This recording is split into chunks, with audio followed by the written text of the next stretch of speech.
ይሄ ፎቶ ትላንት ምሽት ከተደበቀበት ምስክር ይሆን ዘንድ ብቅ አለ። ተመልከቱ። ይህችም ቀነኒ ናት። አንድ አነቃቂ ንግግር የሚሄድ ነበር። ከእናቱ 50 ብር ተቀብሎ ቆሎ ይሸጣሉ። አነቃቂ ንግግር ሲሰማ ይላል። ሚስትና ልጅን ትቶ ኮብልሎ ሌላ ጎጆ መቀለስ ማስተዛዘቡ አይቀሬ ነው። ዳግማዊት በበኩሏ ከባድ ሁኔታ ላይ መሆኗ ተሰምቷል። 6 ወር 12 ሚሊዮን ብር መኪና ከገዛችስ 2 ሚሊዮን ሰርታለች። ይህ ሌላ ጥበብ አባቴ። ምንም ሴቶች ያላቸውን ስለሰጡ ማለት ነው። እግዚአብሔር በርግዶላቸዋል። ደም ምንጣፍ ላይ ቤት ውስጥ ተገኘ። እጇ የተሰበረው ወጣ። የዛሬው ደግሞ ይለያል።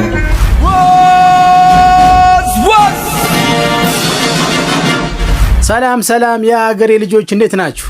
እንግዲህ እንደተለመደው እናንተን ያስቃሉ፣ ያዝናናሉ እንዲሁም ቁም ነገር ያስይዛሉ ብያመንኳቸውን ቪዲዮዎች ከተለያዩ ሶሻል ሚዲያ ሰብሰብ አድርጌ የምትቻለው አብረን ፈታ ዘና እንላለን ማለት ነው። ለዚህ ቻናል አዲስ የሆናችሁ ቻናል ሰብስክራይብ በማድረግ እንዲሁም ይሄን ቪዲዮ ላይክ አድርጋችሁ ቪዲዮ እንድትጀምሩት በአክብሮት እየጋበዝኩኝ ወደ ቪዲዮዎቹ እናልፋለን ማለት ነው። What's happening? Hey!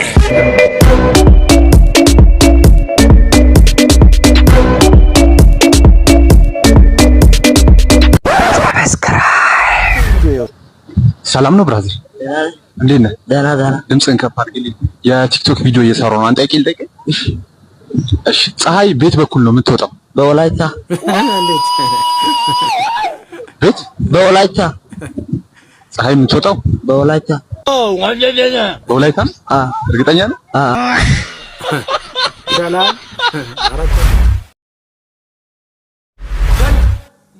አትላል ምን ሆነ? ምን ይዞኝ ፍቅር ከማ ሄደን ቶፕ ገብቶልሻል አባዬ ገብቶልሻል። ምን ያህል ቦታ ተሰጣት ነው ለሄደን? ቆይ ሄደን ፍቅር የሌለ ፍቅር ነው ያለው። ጎልድ ጉድ። ታዲያ ይሄ ፍቅር ምን አይነት ስሜት ነው ያለው? ስሜቱ አርኪ ነው። እሺ ትችላለህ ሆነ። ከመቼ ጀምሮ አሰባት ነው? ምን ያህል አሰባት ነው? ዴሊ እሺ ነገርካት? ምን አለች?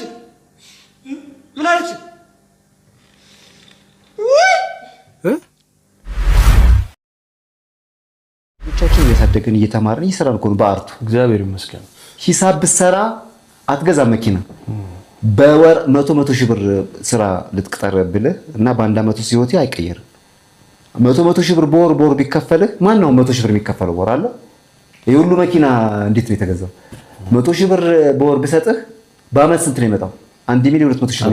ምን ልትገዛለህ? ጳጉሜ ከተጨመረች አለ። ምን ትገዛለህ? በአመት እኮ 100 ሺህ ብር የ12 ሚሊዮን ብር ለመግዛት 12 አመት መስራት አለብህ። ለ12 አመት ሳትበላ ሳትጠጣ 100 ሺህ ብር ባንክ ታስገባለህ። ግንብ ስር እየተኛ አፈር እየበላ ማለት ነው። ጉንዳን ምናምን ምስጥ እየበላህ ወክ እየበላህ አይደለ? 100 ሺህ ብርን ካስቀመጥከው ከ12 አመት በኋላ ልትገዛ ትችላለህ። የ12 ሚሊዮን ብር መኪና ማለት ነው። አንዳንድ ሚሊዮን ብር በወርስ የሚያገኛል አሁን። ስለዚህ የ12 ሚሊዮን ብር መኪና ለመግዛት አንድ ሴት በየወሩ 1 ሚሊዮን ብር ሰርታለች ማለት ነው። በ6 ወር የ12 ሚሊዮን ብር መኪና ከገዛችስ 2 ሚሊዮን ሰርታለች። ይህ ሌላ ጥበብ አባቴ። ምንም ሴቶች ያላቸውን ስለሰጡ ማለት ነው። እግዚአብሔር በርግዶላቸው ነው። ገብቷል አይደል? የተጻፈልን እግዚአብሔር ሰጥቷቸው ነው ልጆቹ። ወንዱን ስለሰጣቸው ማለት ነው። ገብቷል አይደል? ምንም ብሰጥ 12 ሚሊዮን ብር መኪና የሚገዛ ስለዚህ እግዚአብሔርም እንዲፈርሙ አይሰጥም። ሴት አርቲስቶቻችን ምንም ስማቸው የሚነሳበት በማይሆን ነገር የሚነሳበት ምክንያት ሊኖር አይገባም። ኧረ አይገባም። ርዝቃቸው የተጻፈላቸው ነው። ይኸውልህ ነገርኩህ። 1 ሚሊዮን ብር ልስጥህና 12 ሚሊዮን በአመት አትገዛም መኪና። ቤት መኪና ትገዛለህ? 1 ሚሊዮን ብር ብሰጥህ በየወሩ እኮ የሰው ሂሳብ እኮ ማሰብ ያለበት ይሄን ነው። ሂሳብ ማሰብ ያለበት አንድ ሴት ተኝታ 6 ሚሊዮን ብር ይሰጣታል? ከባድ እንዴት ከባድ። ኧረ እኮ በቃ ያኖራቸው ነው። ለምንድን ነው የሚነሱት ስማቸው? ገብቷል አይደል? ለምን ተስምህ አይደለም። ይኸውልህ ነገርኩ። ሂሳቡ አይመጣም። እየተጫወተ ብቻ የማይሸነፈው ብሔራዊ ቡድን ከመሐመድ ሳላ ጾታዊ ጥቃት በኋላ ጅቡቲን 6 ጊዜ አጫወታት። አስቻለው ታመነ የአጥሮ ፋትስማ እንዳልተባለ ፓኩን አሳየ። ቫሞስ አስቼ አቡኪ ቤኪ ድንቅ ፓካቸውን አሳዩ። ግን የአንዳንዶቹ ፓክ ኖይስ ጎድን ያስጠረጥራል። አሪፍ ጠቃሚ ነገር እየመጣች ነው። እሺ ምንድን ነው የምታደርገው? ወንድ ልጅ እንደምትወዱ እንዳትነግሪ።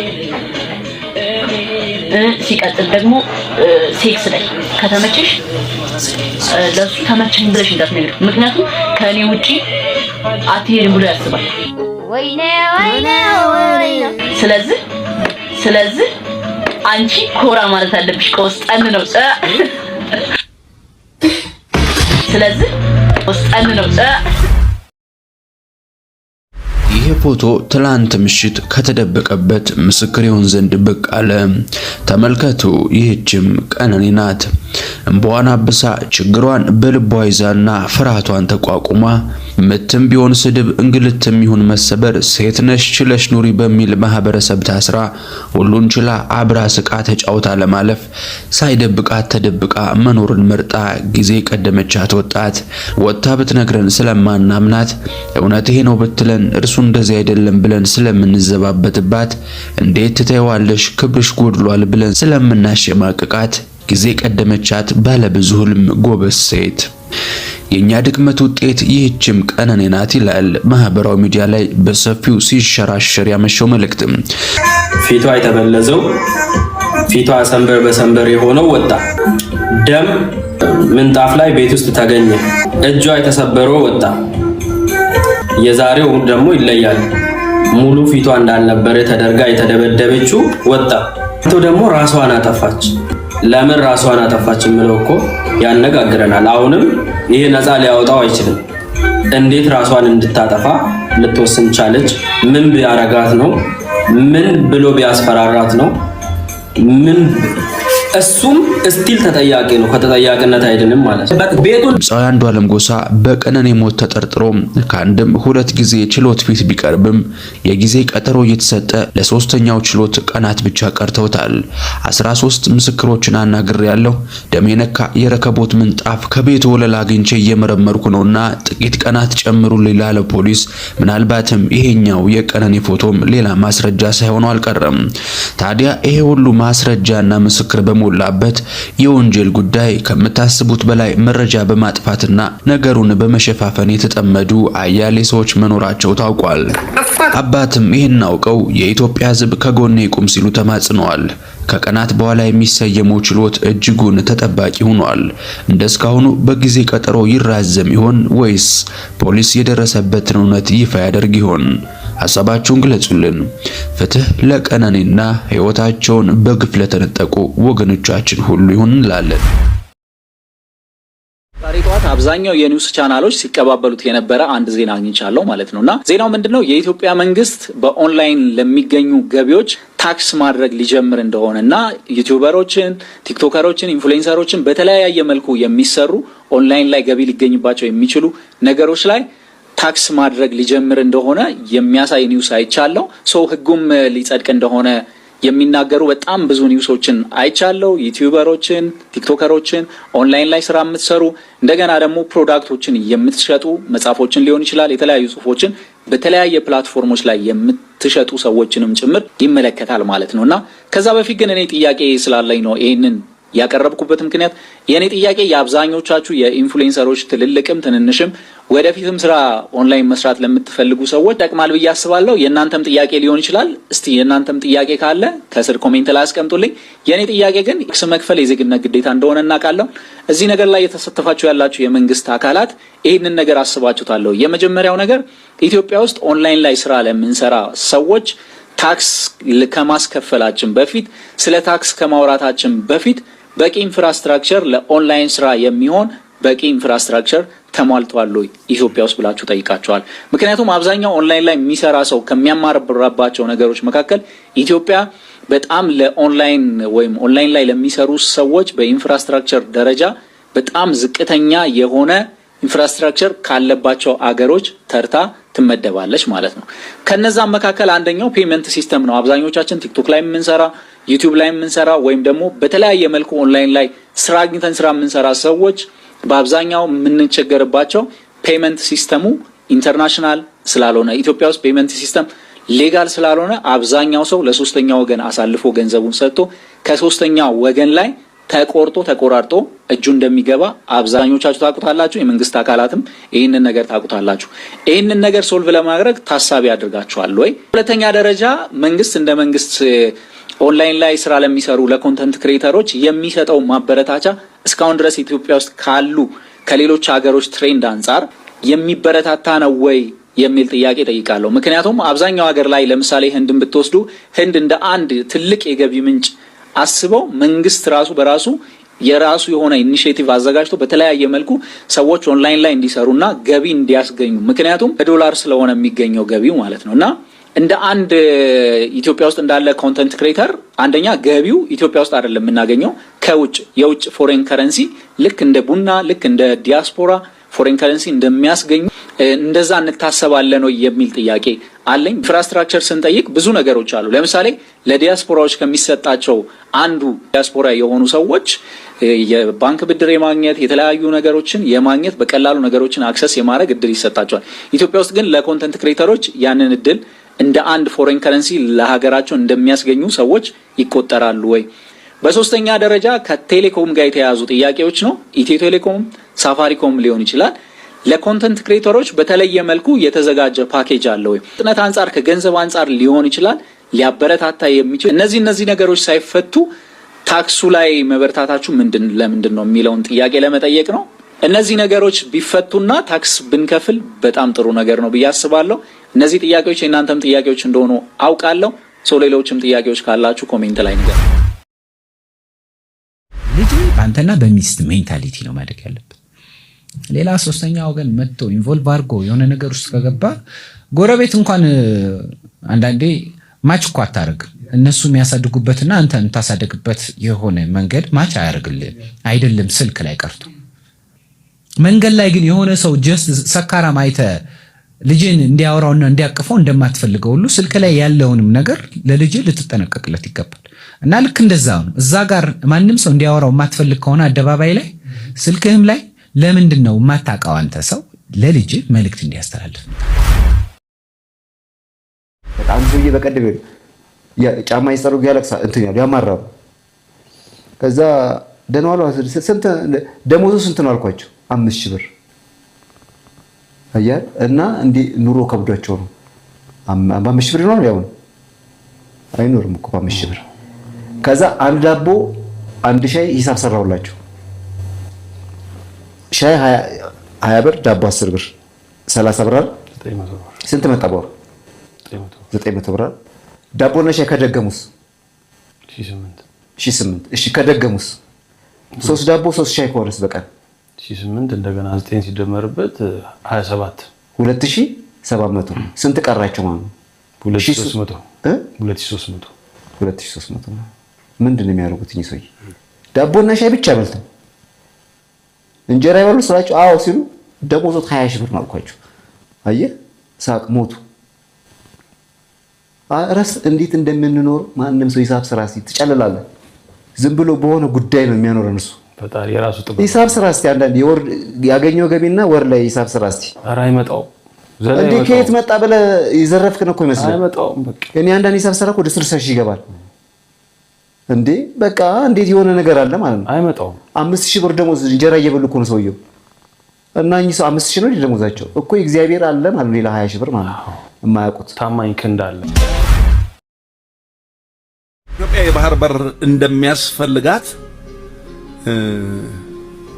በ2000 ዓመተ ምህረት እኔ ይህንን ፊልም ከመስራቴ በፊት በ1997 ምርጫ ይነሳ ነበር። አንድም የምርጫ መወዳደሪያ ሐሳብ ይሄ ነበር አይደለም? ያንንም ይነሳ ነበር። 2000ም ላይ ይነሳል። 2000ም ላይ ተነስቷል። 2010ም ላይ ይነሳል። 2017ም እየተነሳ ነው።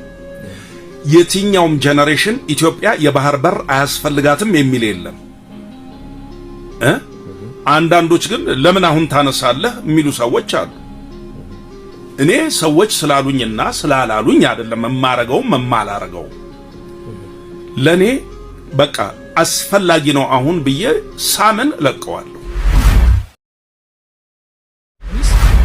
ሊያሟላቸው የሚገባቸው ሰበናዎች ምንድናቸው? ፖሊስ ሊኖራቸው የሚገባቸው ነገሮች ምንድናቸው?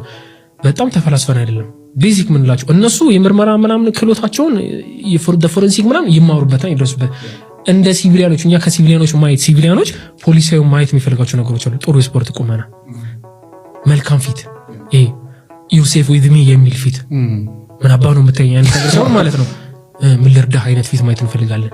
ንግግር ተረዳኛለ። እኛ ሲቪሊያን እኔ እናንተ ብንጣላ ብንግባባ መጥቶ አንተን በሰደፍ እኔን በዱላ እንዲመታኝ አይነት ነገር ሰው ማለት ነው። ይሁን ማስቆም የሚችል ሰው አይደለ መኖሩ በግሬሱም በኮንቨርሴሽኑ የሚያረጋ የሚያስቀምጥ አርፎ ተው እንድትል የሚያረግ ሰው ማየት ነው የምንፈልገው። ከዛ ውጪ ደግሞ ኢፈርት የሚያረግ ሰው የምር የሚገባው የሚቆጠቆጠው ሰው ታውቃለህ። እኔ ዛሬ ምግብ አልበላም ይሄን ነገር ሶልቭ ሳላረግ እከሌ እንዲተፈጥሮበት አልበላም የሚል አይነት ሰው ፖሊስ ነው ማየት የምንፈልገው። ቅንጦት ነው ወይ አይደለም። ረጅም ዓመት በትዳር ከቆዩ አርቲስቶች መካከል በምሳሌነት ይጠቀሱ የነበሩት ሳምሶን ታደሰና ዳግማዊት ፀሐዬ አይን የገቡ ይመስላል። በትዳሬ እንደተፈተንኩ በምንም አልተፈተንኩም የምትለው ዳጊ ላለመለያየት ብዙ መስዋዕትነት መክፈሏን የቅርብ ሰዎቿ ይናገራሉ። ላዩን ተመሳሳይ በመልበስና በመድመቅ በፈገግታ የሚታዩ ባለትዳሮች ጓዳቸው ሌላ ነው። ተደጋጋሚ ጸቦችና መልሶ መስማማቶች፣ የከፋ ንዴትና ዱላም ጭምር ለረጅም ጊዜ ትዳር ውስጥ ነግሰው የቆዩ ጉዳዮች ነበሩ ተብሏል። ዳጊ በባለቤቷ ሳምሶን ቤቢ ብዙ ጊዜ ተደበደብ እንደነበርም የቅርብ ሰዎቻቸው ይናገራሉ። ታዲያ በእንደዚህ አይነት ያልተገለጠ መንገዳገድ ውስጥ የከረመው ትዳር ወደ ከረረ ጸብ ሲሸጋገር ፓስተር ቸሬ እንደገባበት የምናስታውሰው ነው። ታዲያ ፓስተር ቸሬ በአስታራቂነት የገባበት የዳጊ ትዳር ከመፍረስ የዳነ ቢመስልም እንደሚታየው አልነበረም። ደናነን ተስማምተናል ሲሉ የነበሩት ዳጊና ሳምሶን ባልተጠበቀ ሰዓት ድንገት የትዳራቸው ማክተም ምክንያት የሆነ ነገር ተፈጥሯል። ድንገተኛው ሳምሶን መኮብለል፣ ሳምሶን ቤቢ ድንገት ተነስቶ አሜሪካ መግባቱ እንኳን ለተመልካቹና ወሬውን ለሰማው ለገንዛ ሚስቱ ማስደንጋጭና ድንገተኛ ነበር። ወሬውን የሰማም ታርቀው አልነበረም ወይ በሚል ጥያቄ ግራ ተጋብቶ ነበር። ታዲያ ለረጅም ዓመታት የቆየው ትዳር የፈረሰበት ምክንያት ምንድነው? ተሸፋፍኖ የነበረው ጸብ ጠንክሮ ለመለያየት አበቃቸው ወይስ ሌላ ነገር ተፈጠረ? ነገር ወዲህ ነው። የሳምሶን ልብ ሸፍቶ ነበር። ትዳሩን ሳይፈታ አሜሪካ ካለች ሴት ጋር የፍቅር ግንኙነት ጀምሮ ነበርና አጅሪት አስቀድማ ፕሮሰስ ጨርሳ እንደወሰደች ነው የተሰማው። ባለትዳሩ ሳምሶን ቤቢ ትዳሩ ላይ ሆኖ ልቡ መሸፈቱንና በሌላ ሴት ፍቅር መውደቁን ጓደኞቹም ሳያውቁ እንደማይቀሩም ጭምር የተሰማ ቢሆንም አንዳቸውም ፍሽ ያሉት ነገር የለም። እንኳን ጓደኞቹ ባለጉዳዩ ራሱ ሳምሶንም ቢሆን የሚያሳሱ ልጆቹንና ባለቤቱን እንደቀላል ትቶ ከሀገር ስለመውጣቱም ሆነ ባለትዳርና የልጆቹ አባት ሆኖ ሳለ ልቡ ስለመሸፈቱ ያለው ነገር የለም። ሀገር አሜሪካ ከገባ በኋላም እዛ ካሉ አርቲስቶች ጓደኞቹ ጋር እንቅስቃሴ መጀመሩ ተሰምቷል። ከዛ በላይ ተሰምቶ ብዙዎች እንዲያዝኑና አይ ወንድ የምትለዋን የተለመደች የትዝብት ቃል እንዲጠቀሙ ያደረጋቸው ነገር ሌላ ነው። ሳምሶን ቤቢ ካስኮበለለችው ሴት ጋር ተጋብቷል፣ አብሮም እየኖረ ነው የሚለው ወሬ ነው። ትዝብት ነው ባዮች በዝተዋል። በእውነቱ ትዝብት ነው። ሚስትና ልጅን ትቶ ኮብልሎ ሌላ ጎጆ መቀለስ ማስተዛዘቡ አይቀሬ ነው። ዳግማዊት በበኩሏ ከባድ ሁኔታ ላይ መሆኗ ተሰምቷል። ክለብ እየሰራችና ሙዚቃ መተዳደሪያዋ ሆኖ በከባድ ሁኔታ ውስጥ እንኳን ከእናትነት ያልጎደለች ራሷን ለመጠበቅ የማትሰንፍ ብርቱ ሴት ናት ይሏታል ብዙዎች። ራሱ ሳምሶን ቤቢም የሚመሰክረው ነው የብርታቷን ነገር። ታዲያ ያለችበት ሁኔታ የልጆቿ ጥያቄ እንደከበዳት ተናግራለች። አባታችን የት ነው ለምን አይመጣምና የመሳሰሉትን የህፃናት ልጆች ጥያቄ መመለስ ከባድ ፈተና እንደሆነባት ስትናገር አይዞሽ ያሏት በርክተው ሳምሶንንም በየኮሜንቱ የስራህን ይስጥህ የሚሉ ሰዎች አልጠፉም። የሆነ ሆኖ ሁሉም የራሳቸው እውነትና ሀቅ ይኖራቸዋልና መፍረድ ከባድ ነው። በዚህ ሁኔታ ውስጥ ያለችው ዳጊ ልጆቿንም ልታጣቸው እንደምትችል እየተወራ ነው። በአፍቃሪው በፍጥነት የተወሰደው ሳምሶን ቤቢ ልጆቹንም በፍጥነት ለመውሰድ እየሞከረ መሆኑ ተሰምቷል። መታረቅ ባይቻል እንኳን በሰላም መለያየትም ትልቅ ነገር ነው። በእርግጥ አደባባይ ከወጣው ጉዳይ ውጪ ትንሽም ብትሆን ከገመናነት ያልጎደለ ገመና ይኖራቸዋል እና ምን እንደሆኑና ምን እንደተፈጠረ ሙሉ በሙሉ ላይታወቅም ይችላል። የሆነው ሆኖ ሳምሶን ቤቢን ወደ አሜሪካ ያስኮበለለችውን ሴት አግብቷል። የቀድሞ ባለቤቱ ዳግማዊም ልጆቿንና ጥያቄዎቿን እያስታመመች ትገኛለች። እድሉ ስለተሰጠኝ አመሰግናለሁ። አሁን ይዤላችሁ የመጣሁት ግጥም ነው። የግጥሜ ርዕስ ከይሁድ እስከ ይሁድ። አንቺስ ትፈሻላሽ ከይሁድ እስከ ይሁድ፣ ወዳጆቼ ስሙ የዚች ልጅ ጉዲ። አንድ ጊዜ ፈስታ እንዲህ ካግማማችሁ፣ አስቡት ግማቱን እቺ ልጅ ካራችሁ። በስማ ግማታ። ቅዳሜ ቅዳሜ የምትፈሳው ፈሲ፣ ሌላ ምን ይላሉ ፈጣሪ አድርሲ። አንድ ቀን ቅዳሜ ጠዋት የፈሳችሁ፣ እስከ እሁድ ማታ ቤቱን አገማችሁ። እባክሽ ሴትዮ ፈሲሽን ቀንሺ፣ አንዳንድ ቀን አርፈሽ አንዳንድ ቀን ፍሺ።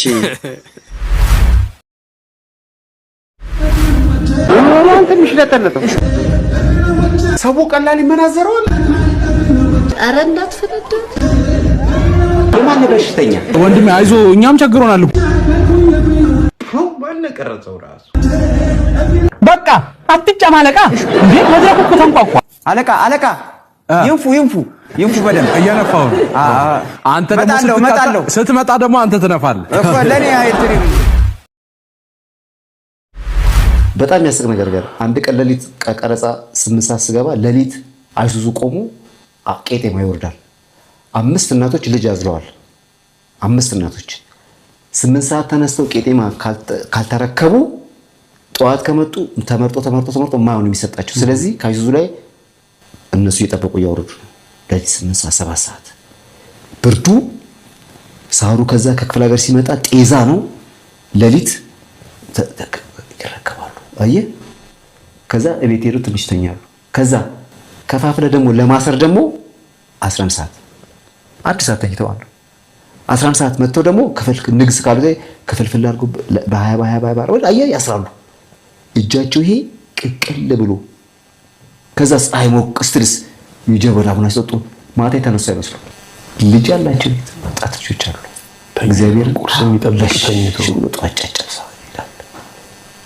ትራንስፖርት መጥቶ ይቀበላል። ከዛ ከቄጤማዋ እግዚአብሔር ሞባይል ካርድ ይላል መጥቶ ልጁን እኮ መውጣት ያለበት ማታ ቄጤማዋ እናት መተኛ ነበረባት። ቢያንስ ልጁን ብትይዝ ሴቷ አንድ ልጅ ማለች የምታፍር እንዴ ከልብ አድርጋ ትመጣለች። አይ ታፍራለች በእናቷ ማለት አያ ሼም ይዟት በእናቷ በጣም ነው የምታምረው። ልጅ ስጋዋ ጣዖት ሆኖባታል ልጅቷ። ስለዚህ ሼም ይዟት ታስልካለች በሰው ምናምን።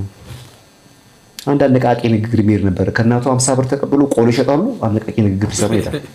እናቱ ናቸው እንግዲህ። እዛ በላይ የሚያነቃቃ ነገር ምን አለ? አረ የለም። እሳቸው እኮ ዓለም ያነቃቁ ሴትዮ ናቸው።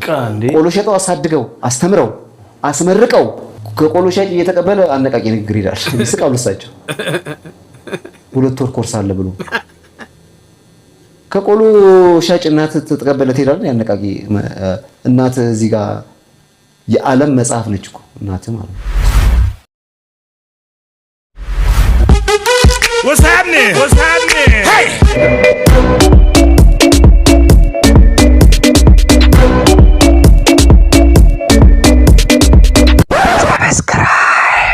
እንግዲህ ውድ የኔ ልዩ ቤተሰቦች የዛሬ ቪዲዮዎች እነኚህን ይመስላሉ። በቪዲዮዎቹ ፈታ ዘና እንዳላችሁ እርግጠኛ ነኝ ማለት ነው። በቀጣይ እናንተን ፈታ ዘና ያደርጋሉ ብዬ ያመንኳቸውን ቪዲዮዎች ከተለያዩ ሶሻል ሚዲያ ስብሰባ አድርገኝ እስከምድረስ እናንተ ውድ የኔ ቤተሰቦች ትናፍቁኛላችሁ ማለት ነው። እስከዛው ግን እናንተ ሰላሙ፣ ጤናውን፣ ሀብቱን፣ ዝናውን ሳምንቱ የሰላም የጤና እንዲሆን ላችሁ ተመኘሁኝ።